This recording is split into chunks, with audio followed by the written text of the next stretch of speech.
Aku bakal bahas usus perut begah, sendewa-sendewa ngap. Kemudian juga aku bakal bahas mengkonsumsi kunyit boleh nggak sih dalam keadaan perut kosong. Karena ini ada beberapa yang bertanya. Jadi banyak banget yang nge-DM aku, yang nge-chat aku juga terkait sendawa ini begah, solusinya gimana bun, kecemasan ya. Karena kalau misalnya perutnya udah begah, udah sendawa, itu mulai cemas ya, dan pikiran itu mulai aneh.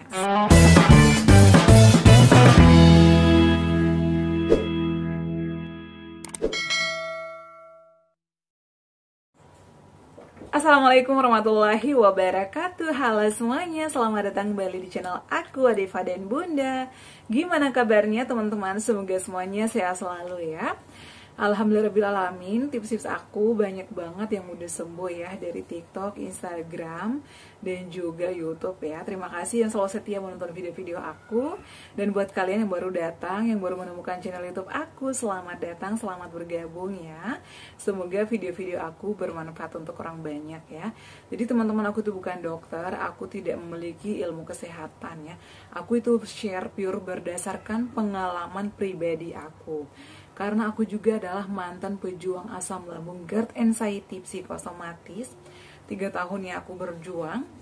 Alhamdulillah saat ini bisa normal lagi ya, bisa beraktivitas kembali seperti sedia kala. Aku selalu berdoa, aku tuh share karena aku tahu ya posisi kalian seperti apa. Aku juga pernah ada di posisi itu, aku tahu rasanya seperti apa. Semoga video-video aku bisa membangkitkan semangat kalian, bisa membuat kalian bangkit semangat dan bisa sembuh kembali, bisa beraktivitas kembali seperti sedia kala. Nah, yang belum tahu, aku itu adalah gastritis ya.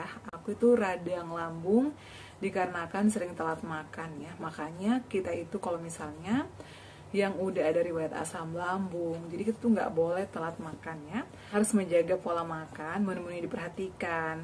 Kemudian hindari kayak pedas, cabai, kafein. Jadi udah banyak banget ya menu-menu yang aku share, dan juga udah banyak sayur-sayuran apa, buah-buahan apa yang boleh kita konsumsi dan yang wajib kita hindari. Nah teman-teman, di video kali ini aku bakal bahas lagi pertanyaan kalian ya. Jadi kemarin aku dari Dufan ya, keliling seharian dari pagi sampai malam. Masya Allah capek banget, ini aku masih kayak capek banget, berasa badan aku pegal-pegal.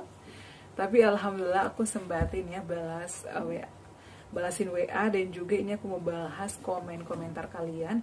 Untuk yang di TikTok dan IG, mohon maaf aku belum sempat lagi karena aku juga ada kesibukan ya teman-teman, mohon dimaklumi.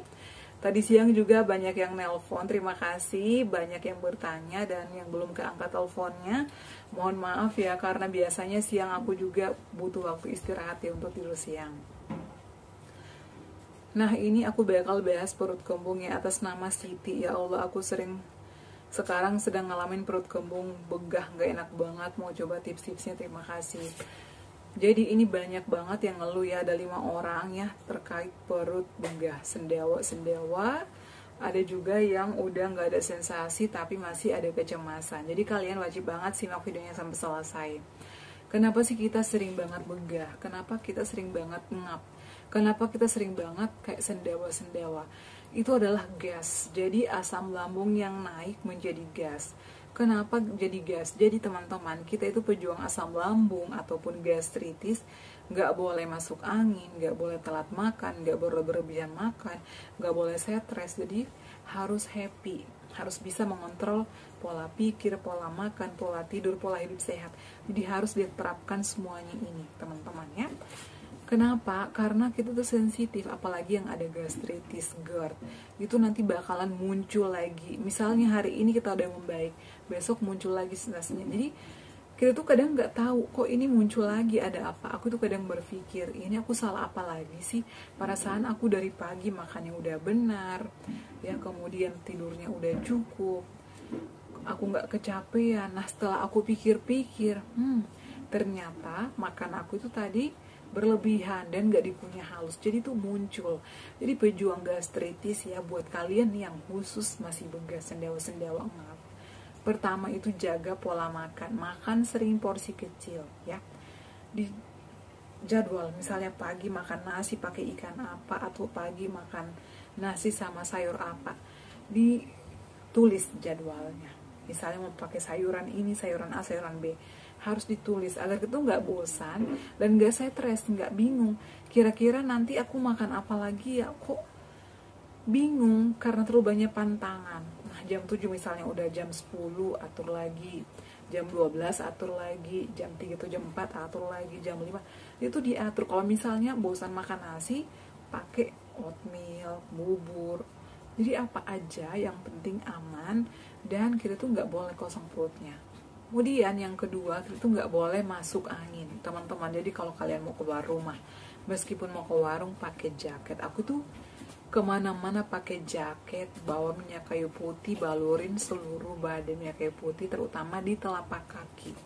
Kenapa? Karena kalau kita tuh nggak pakai kaos kaki, gampang masuk angin. Jadi saran aku, kalian juga balurin badan kalian minyak kayu putih atau aromaterapi. Nah, kemudian untuk mandi sorenya itu paling sore biasanya. Aku tuh mandinya jam 4 atau setengah 5. Itu pun kalau udah setengah 5 biasanya aku lap badan aja pakai air hangat. Kadang aku tetesin minyak kayu putih di air mandi aku, kemudian aku hirup. Nah, ada nggak sih bun obat-obatan yang bisa kita konsumsi? Nah, teman-teman, jujur aku tuh konsumsi obat-obatan semuanya dari dokter, karena kan aku endoskopi ya. Jadi aku tuh pemulihan hampir 3 bulanan, 10 mingguan ya. Jadi aku dikasih obat-obatan, ada omeprazol, kemudian sukralfat, rebamipid, dompridon, ada yang sebelum makan dan ada yang setelah makan. Nah, teman-teman, kalau saran aku, kalau kalian mau konsumsi obat-obatan harus sesuai resep dokter, karena kondisi aku, kondisi si A, si B, si C itu beda, jadi jangan disamakan. Nah, kemudian selain hal tersebut juga kita tuh nggak boleh terburu-buru makannya. Makan itu harus dikunyah halus. Ada nih tadi yang komen sampai di blender, karena itu saking malasnya ngunyah, di blender nasinya. Kalau nggak mau di blender, di bubur aja, kasih lembek-lembek. Aku tuh biasanya kasih airnya itu tadinya mungkin hanya 1 centong atau hanya sejari gini, jadi aku tambahin sampai jari segini agar lembek. Jadi kita tuh nggak capek ngunyah dan juga masuk ke lambung itu nyaman. Jadi lambung kita tuh nggak ekstra kerja keras mengunyah makanan atau mencerna. Jadi lambung kita tuh nggak ekstra kerja keras mencerna makanan-makanan yang masuk ya. Kemudian selain itu juga konsumsi air putih sering ya, yang hangat-hangat aja. Jadi hindari yang es-es dulu. Kemudian selanjutnya hindari berbaring setelah makan, karena kalau misalnya habis makan tidur itu asam lambung kita naik, jadi bisa menimbulkan gas lagi, begal lagi. Jadi asam lambung yang berlebih itu jadi gas. Makanya itu yang membuat kita kayak begah, perutnya kembung, kayak perutnya kayak ditepuk-tepuk tuh kayak gendang gitu loh. Dan juga biasanya itu sering bunyi. Kalian pernah gak sih ngerasain perut kalian tuh sering banget bunyi? Itu kenapa? Karena gas lambung kita berlebih dan usus kita aktif, kata dokter. Jadi pada saat itu ya aku ngalamin itu, dokter aku tuh menyarankan untuk jaga pola makan, istirahatnya, pikiran yang dikontrol, tidurnya harus cukup. Dia tuh tidurnya paling malam jam 9 dan makan malamnya itu paling malam di jam 7. Dan pada saat itu karena aku itu sering bunyi-bunyi ya, perutnya, ususnya kayak berantem, kerucuk-kerucuk, aku itu disarankan konsumsi minuman prebiotik kayak yogurt, kemudian Yakult. Jadi aku tuh konsumsinya di malam hari sebelum tidur, tapi posisi aku setelah makan. Kemudian sering-sering kumur-kumur air garam ya, agar nggak merusak gigi kita, karena biasanya gigi kita rusak, keropos, kuning-kuning, merah-merah, asam, pahit. Itu karena asam lambung itu udah naik ke mulut. Kemudian selain itu juga saran aku, sebelum kalian makan apa-apa ya di pagi hari, karena kan kita ini ada radang ya, ada iritasi di lambung kita. Jadi saran aku ya, pada saat pagi-pagi itu sebelum kalian sarapan nasi ya, atau biasanya kalian mau sarapan oat, saran aku ada pelindung, ada pengantar dulu ya, agar kita itu nggak kaget lambungnya, apalagi pagi-pagi. Aku nih pada saat bangun tidur minum air hangat dulu, kemudian kadang masak air tajin. Kalau nggak pengen air tajin, biasanya aku buat tepung Garut. Jadi sebelum sarapan 30 menit sebelumnya aku itu konsumsi dulu kayak air tajin ataupun tepung Garut. Jadi itu adalah pelindung atau pengantarnya, jadi nggak kaget lambungnya, karena kan kita tuh ada radang ya, ada gastritis. Jadi saran aku Jadi awali dengan pembukanya. Untuk kayak air tajin bisa dikasih madu atau mungkin dikasih gula aren, tapi kan itu beras ya, sudah ada kandungan gulanya.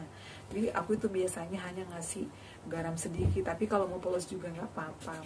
Kecuali kalau misalnya tepung Garut, saran aku bisa ditambahin gula aren, itu bagus, nyaman ya, dan juga menurut aku enak. Madu juga boleh.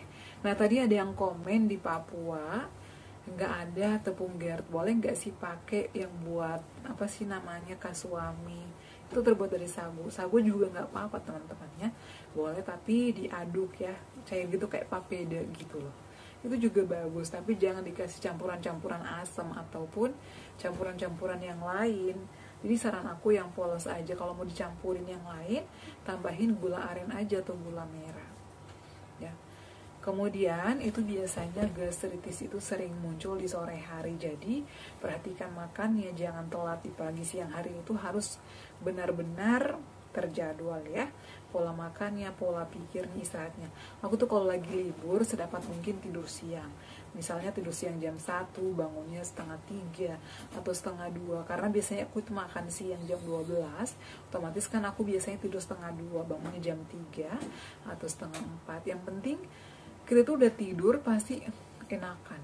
Jadi saran aku istirahat yang cukup. Itu juga bisa membuat kita cepat pulih. Dan saran aku juga berjemur di matahari pagi-pagi kalau misalnya belum kuat jalan jauh karena masih sering sendawa atau masih sering ngap, berjemur aja di panas matahari, keluar keringat ya. Lakukan pernafasan diafragma. Caranya itu adalah tarik nafas dalam-dalam melalui hidung, kemudian hembuskan melalui mulut secara perlahan-lahan. Nah, caranya seperti ini ya. Tahan sekitar 3-5 detik, lalu hembuskan melalui mulut secara perlahan-lahan. Lakukan sesering mungkin ya. Aku tuh biasanya lakuin itu pada saat olahraga ya. Olahraganya misalnya udah keringatan, istirahat, peregangan, stretching. Setelah itu lakukan pernafasan diafragma, itu enakan. Dan setelah olahraga, saran aku kalian minum yang hangat-hangat aja kayak jahe. Nah kalau misalnya pengen minum yang berwarna, bikin jus kayak jus alpukat, kalau misalnya cocok boleh, kalau nggak cocok jus melon ya, itu bagus. Jus jambu, kemarin ada yang komen emang jambu boleh bun, kalau aku sih boleh, itu malahan bagus ya, mengandung antioksidan, mengandung vitamin A, vitamin B, vitamin C. Yang penting kita itu konsumsinya setelah makan, jangan dalam keadaan perut kosong, itu bagus. Aku tuh saat ini ya wajib banget konsumsi buah-buahan setiap hari, kalau nggak jus buah, kalau nggak juga sayur-sayuran juga wajib ya. Nah selain itu juga hindari begadang, jadi tidur itu paling malam jam 9, hindari kafein, soda, cabai-cabai, asam-asam, dan sering uap badan kalian ya, dan sering uap diri kalian dengan air yang panas, mendidih, tetesin minyak kayu putih ya. Kemudian selain itu juga dihirup. Kemudian setelah itu dihirup, itu kayak plong gitu loh, enakan. Sering minum air putih hangat dan sering lakukan yoga, itu bagus. Yoga kualitas tidur ataupun meditasi pada saat mau tidur juga saran aku lakukan relaksasi agar pikiran itu tenang. Dan kalau misalnya sensasi anxiety, karena biasanya kalau udah sendawa begitu kayak sensasi kecemasan yang mulai datang, lakukan yoga relaksasi, dengerin musik-musik relaksasi ataupun mungkin dengerin kayak ruqyah, itu bagus agar pikiran itu nggak kemana-mana. Dan di siang harinya lakukan hobi kalian agar pikiran-pikiran kita itu terfokus sama kegiatan kita ya. Dan ya jangan diam aja, kalau misalnya sensasi itu datang, lawan ya, bergerak, jalan, atau cari kesibukan yang positif. Kalau enggak, nonton, masak, mancing, healing. Aku tuh biasanya kayak gitu, kadang tiba-tiba datang lagi belajar aku taruh, kemudian berbaur sama teman-teman. Tapi kalau misalnya udah ngelakuin semuanya, pengen konsumsi obat herbal, saran aku konsumsi madu Zetsmak, ini bagus. Karena pada saat itu aku juga beli itu 9 botol, alhamdulillah ini memang bagus. Dan pada saat kita konsumsi pertama itu kayak ada sensasi panas perih-perih gitu loh, tapi setelah 1 jam kemudian itu enakan di lambung, enakan di perut. Jadi nyaman menurut aku ya.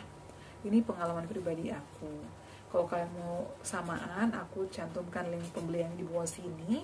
Tapi kalau misalnya kemahalan bun, boleh buat kunyit sendiri, kunyit jahe digeprek, kemudian direbus atau diiris tipis-tipis, seduh air pakai air panas, kasih madu atau gula aren. Kalau aku nih cocoknya dalam keadaan perut setelah makan.